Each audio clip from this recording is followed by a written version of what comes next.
São 6h41, estamos de volta com o Manhã no Ar e agora a gente vai conversar sobre vestibular. O processo seletivo contínuo do PSC, o vestibular e o sistema de ingresso seriado, SIS, estão com inscrições abertas até o dia 1º de setembro.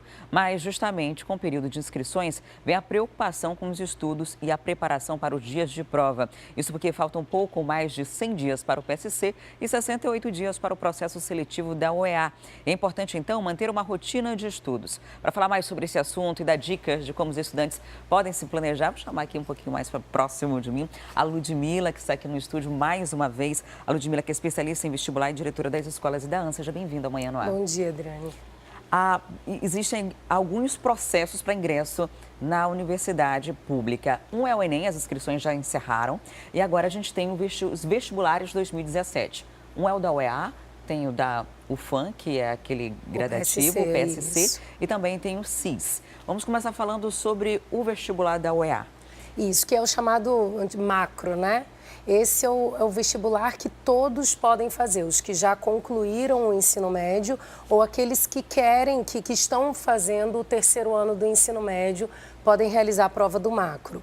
Já o PSC e o SIS, eles são os vestibulares que nós chamamos de vestibulares seriados. São os vestibulares que são exclusivos para os alunos que estão fazendo as provas ao longo do ensino médio. Primeiro ano, segundo ano e terceiro ano.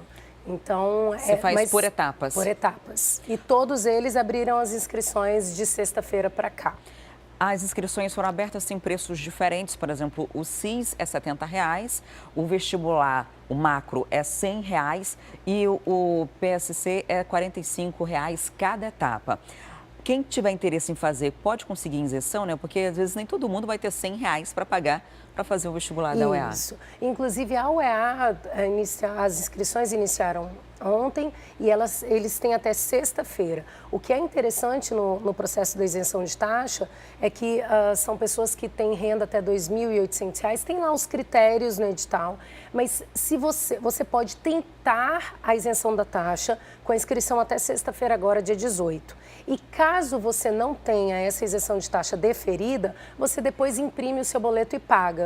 Então, é uma coisa que você não se prejudica ao tentar obter a isenção da taxa. O que consegue isenção é o macro e o PSC? E o SIS. O SIS. Cada edital vai ter o seu critério, né? Agora, para os pais, principalmente, né, mudou muito o processo de ingresso nas universidades, né? Antes tinha só aquele processo macro, agora tem o Enem, que ajuda bastante, tem esse processo gradativo, né, por série, e às vezes você acaba perdendo. Se você perdeu um ano do SIS, tá? Por exemplo, no primeiro ano do ensino médio, já era? Já. PSC também? Também. Se você não fizer, na verdade, eles fazem o triênio, né?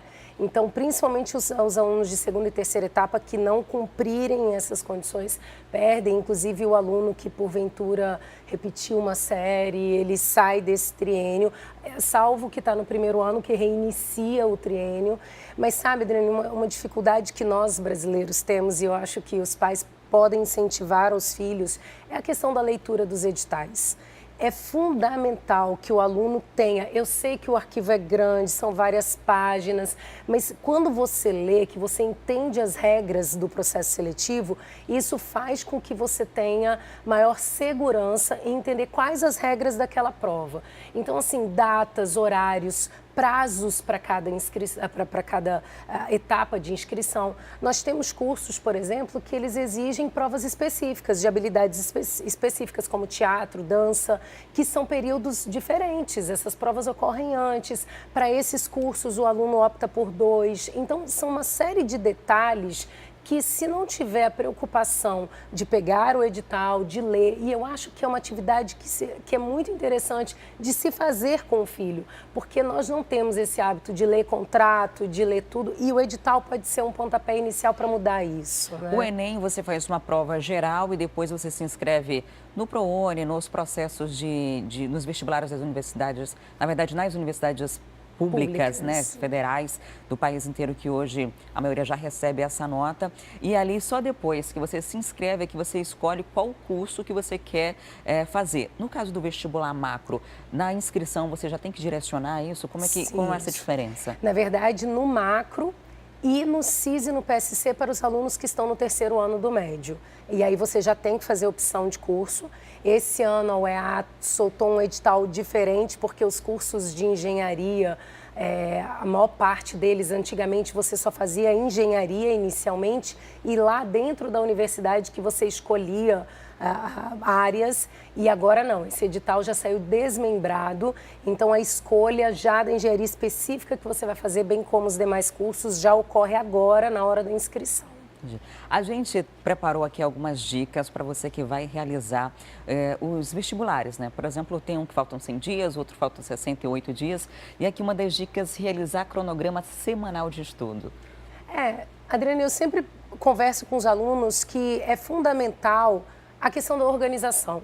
Você saber o que estudar, quando estudar e dividir isso durante a semana.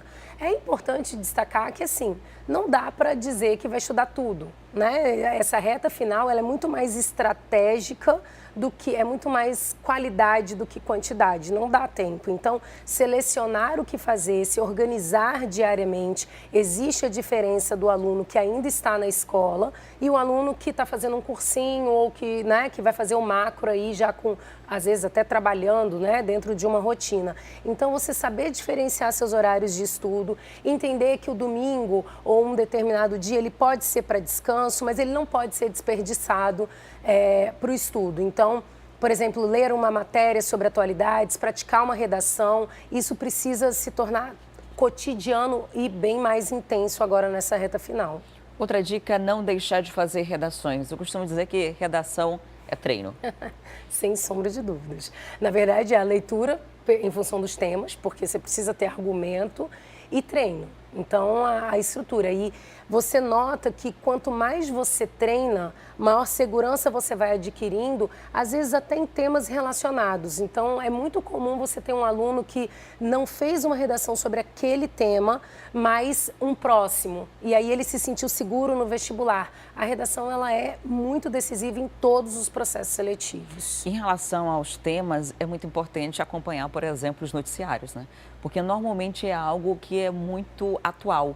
É algo que a sociedade está discutindo e aí você precisa estar por dentro do que está acontecendo para poder dissertar sobre o assunto. Né? Isso. E é bem interessante porque a banca VUNESP, que é quem atende a UEA, ela esse ano passou a fazer parte do consórcio do Enem. Então nós, amazonenses, que estamos acostumados aí com vestibulares da UEA, já com temas, eu diria para você, que até que precisam ser bem trabalhados com os meninos, nós temos uma certa facilidade para quem vai fazer o Enem esse ano. Outra questão, resolver provas antigas, é se testar em vestibulares anteriores. Isso, até porque como você precisa ser estratégico agora e pincelar quais os principais conteúdos, não existe melhor forma do que você pegar estatisticamente os conteúdos que mais caem nas provas anteriores. Então, eu diria que pelo menos os 5 últimos anos, lembrando que o macro, você tem a prova de conhecimentos gerais e as provas específicas. E as provas, o segundo dia de específica, ela tem peso 2. Então, você tem que se dedicar mesmo. Eu diria que pelo menos os 5 últimos anos precisam ser refeitos. E estudar em locais calmos. Isso precisa fazer parte do cotidiano. Principalmente hoje, é cada vez mais difícil você conseguir se concentrar, né? Hoje, as pessoas estão ouvindo música, assistindo TV, mexendo no celular e estudando ao mesmo tempo. Eu digo que essa geração, ela quer ter superpoderes mesmo, né? E achar que tudo ao mesmo tempo vai conseguir absorver na quantidade e na qualidade que precisa. Então, é hora de tentar aposentar durante os próximos 60 e poucos dias o grupo de WhatsApp, tentar deixar as redes sociais um pouquinho de lado. Se já não fez, agora é a reta final. A última dica aqui, revisar conteúdos perto do dia da prova. Francamente, eu não sou a favor na véspera, né? Eu acho que o equilíbrio emocional é fator fundamental para o sucesso da prova. Mas é importante que você se sinta seguro. E aí vai de aluno para aluno. Ler um bom texto, revisar alguma coisa, um texto de atualidades, isso pode ser benéfico, sim. E é muito importante isso porque é uma pressão muito grande. É um adolescente que está decidindo um futuro profissional, muitas vezes. Então, tem toda uma carga, um peso em cima dessa decisão, até porque, na maioria das provas, você já tem que escolher o que você pretende estudar antes de começar a estudar. E depois que você fez aquele vestibular, depois que você entrou na universidade pública, é muito complicado um processo de desistência ali. E também até complicado pela pressão social. Pela né? pressão social, familiar, pela pressão econômica, né? Porque a gente fica com pressa para entrar logo no mercado de trabalho. Então, é muito importante estar com muita clareza sobre isso, conversar com a família também sobre uma área específica, né, que você pretende estudar ou não. E, Adriane, um pedido que eu faço aos pais é assim, daqui até o dia 1º, né, na verdade até o dia 30 com a UEA e até o dia 1º com o PSC, que são as inscrições, os meninos vão ter que tomar a decisão realmente da escolha do curso. Então, é importante que esse assunto se torne um momento familiar de discussão, sempre pensando que existe o plano A, todo mundo quer que ele seja aprovado na federal, todo mundo quer que ele vá para a estadual, mas e se isso não acontecer? Quais são as outras possibilidades? Quando você conversa isso com o seu filho, é como se as opções ficassem mais claras para ele. Existe a questão da concorrência, né? É difícil quando você pega um aluno que ele diz assim, não, na cabeça do meu pai e da minha mãe só serve se for esse curso, se for na federal. Isso gera um desgaste emocional muito grande que nessa reta final só tende a piorar o quadro de ansiedade. Então, eu diria assim, para as próximas semanas, para o final de semana, que essa pauta, né, essa conversa, exista em todas as famílias que estão passando por esse momento de vestibular. E hoje não tem só o vestibular macro, o CIS e o PSC, tem o Enem, que serve como bolsa, por exemplo, nas universidades particulares através do ProUni. Existe também para ingresso nas faculdades particulares, nas federais, que usam a nota do Enem como avaliação. Tem o programa, o FIES, um programa do governo federal, que ajuda a financiar a faculdade caso você não consiga aprovação numa pública. Então, não conseguiu aprovação aqui também não é o fim do mundo. Mas a gente vai mostrar onde se inscrever, né? São os sites da UEA. Vamos mostrar, a UEA inclusive está com um problema não, quando você abre o site, a gente já consegue mostrar o site, aparece um problema, uma questão de fora do ar, por conta da legislação eleitoral, né? A gente vai ter o segundo turno dia 27, mas você clica nesse link aqui do vestibular, ó, que a gente está mostrando agora, vai ser direcionada para essa página onde você faz a inscrição. A inscrição que já começou, inscreva-se e vai até o dia 1º. Isso, da UEA até o dia 1º de setembro. Então, esse aqui é o link da UEA para você fazer a sua inscrição. Lembrando que até sexta-feira você pode tentar conseguir a isenção da taxa, porque esse vestibular aqui custa R$100. A outra forma de inscrever é o site da UFAM, que já é pro PSC, né? A gente você vem aqui, cadê? A gente consegue ver o link. Aparece um banner assim que você abre, porque a nossa página já estava aberta. E aí você consegue fazer a sua inscrição também pelo site da Universidade Federal do Amazonas. Está aqui, ó, PSC, inscrições até o dia 1º de setembro. E aí tem todo o edital, é importante você ter essas informações com bastante detalhes para não correr o risco de perder uma vaga ou de deixar até mesmo de fazer esse processo. Ludmila, alguma última recomendação para quem está assistindo a gente em casa? Eu acho que agora é buscar realmente tentar esses últimos esforços para que isso também traga um pouquinho de serenidade, de equilíbrio emocional nessa reta final. Muito obrigada mais uma vez por sua visita aqui no Manhã no Ar. Recebemos a Ludmila Rondon, que é especialista em vestibular e diretora das escolas da E a Petrobras abriu o edital de um novo processo seletivo público para preenchimento de vagas e formação de cadastro para cargos de níveis médio e superior. As inscrições começam hoje. Sobre esse assunto, eu converso agora com a Thea Morel. Oi, Thea, onde os interessados podem encontrar o edital? Olá, Wilson, bom dia a todos. Olha só, Wilson, esse edital está disponível em 2 endereços eletrônicos. O primeiro deles que a gente pode dar é o www.sesgranrio.org.br. A Sesgran Rio é a empresa, né, que foi contratada para fazer esse concurso e todas as informações desse e de outros concursos estão disponíveis nesse endereço eletrônico. Para quem quiser informações diretamente da Petrobras, né, inclusive saber como é que funciona a empresa, como é que funciona a estatal, tem também o site www.petrobras.com.br. Lá existem algumas informações, notícias sobre esse concurso, né, sobre essa seleção E também tem um link específico que já te direciona para a Sesgran-Rio, para que você possa imprimir o edital e saber como é que funciona pagamento de taxa de inscrição, prazos, cronograma, tudo que realmente o candidato precisa saber para participar desse concurso. Nós temos aí vagas disponíveis para o nível médio e para o nível superior. Para quem quer concorrer às vagas do nível médio, a inscrição é de R$ 47,00. Para quem quer concorrer às vagas do nível superior, as inscrições são de R$ 67,00.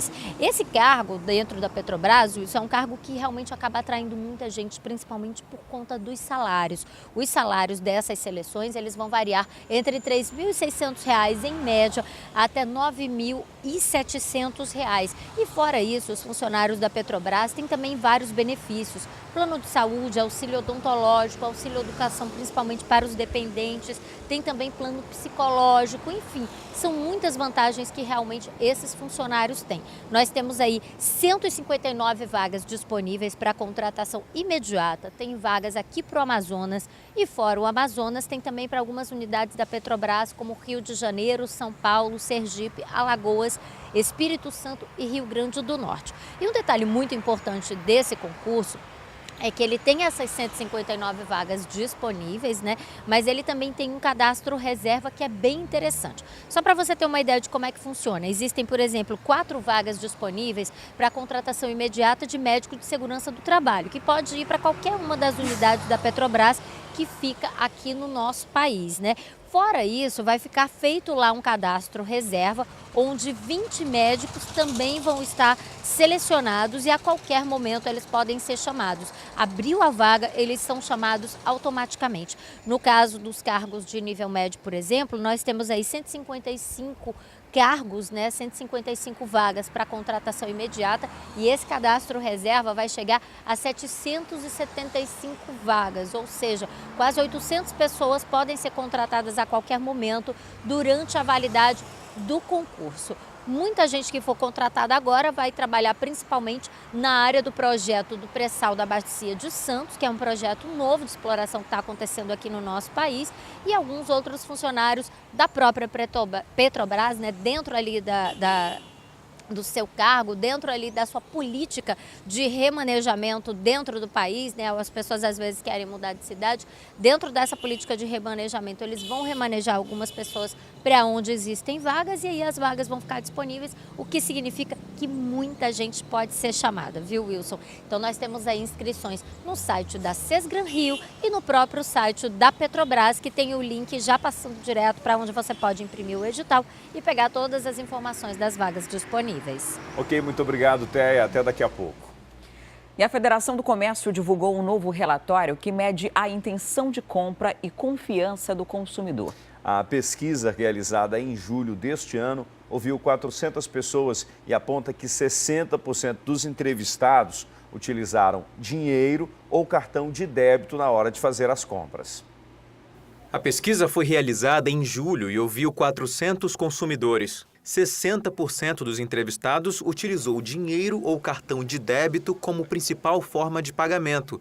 Isso mostra claramente que o consumidor está fugindo do crédito, em decorrência da elevação da taxa de juros, não é? Que ainda está bastante elevada. A instabilidade política no Amazonas também influencia o consumidor na hora de comprar a prazo. Porque depois de setembro, né, dia 26, a gente não sabe quais as mudanças que o governo vai trazer e o que isso vai influenciar diretamente na família, né? Por isso, comprar a prazo é um risco. A pesquisa mostrou ainda que o centro segue como local preferido para compras, seguido de perto pelos shoppings. O fator preço foi o que definiu o lugar da compra em quase 70% dos casos. A FEComércio também fez um balanço sobre as vendas no Dia dos Pais. A compra de presentes ficou abaixo do esperado. Em compensação, o grande movimento nos bares e restaurantes da cidade surpreendeu os empresários. Isso mostra que Manaus está se transformando num grande centro gastronômico do nosso país. Seria interessante, na oportunidade, que o órgão responsável pelo turismo desse o maior incentivo e divulgasse as nossas qualidades, a qualidade da nossa gastronomia. E agora são 7h02. Vamos saber como está o trânsito na cidade? Vamos lá com nossas imagens feitas pelo nosso drone. Nossa, olha que dificuldade enfrenta o motorista que está na Torquato Tapajós nesse momento. A gente está mostrando aqui a saída da Cidade Nova, da Max Teixeira, para acesso a Torquato Tapajós, próximo ali à Nova Igreja Batista. E olha só a dificuldade, tanto quem faz o retorno ali para entrar na Torquato, quanto para quem já está vindo na Torquato Tapajós. E esse ponto aqui específico que a gente mostra vai afunilando, né? A gente está fazendo um processo inverso, mostrando ali a bola para a saída da Cidade Nova. Agora vamos passear pela Torquato no sentido centro da cidade para mostrar a dificuldade lá na frente que enfrenta o motorista nesse momento. O motorista e também o usuário do transporte coletivo, porque ele acaba ficando penalizado, né? Fica nesse trânsito todo. E ao longo de toda a extensão da Torquato Tapajós, o motorista precisa ter bastante paciência nesse momento. Agora são 7h03. O trânsito já está bastante lento e a gente não tem informação de nenhum problema que tenha ocasionado esse trânsito todo, de ver algum tipo de carro em pane mecânica ou acidente. É o fluxo mesmo intenso de veículos. No sentido oposto, quem vem no sentido bairro, quem vai para a Cidade Nova, quem vai para Santa Etelvina, segue na Torquato Tapajós ou vai para a estrada, não enfrenta tanta dificuldade. Mas no sentido oposto, o trânsito está bem lento. Nesse ponto aqui tem uma faixa de pedestre que também deixa o trânsito um pouco mais lento, mas o pedestre é a prioridade do trânsito, ou deveria ser. E depois do intervalo tem a nossa interação com a Rádio Acrítica FM. A gente vai falar que a presidência da Assembleia Legislativa ainda não desistiu da ideia de ter eleições indiretas e recorreu ao Supremo. Tem ainda a oportunidade de emprego e muito mais, então não saia daí que a gente volta já.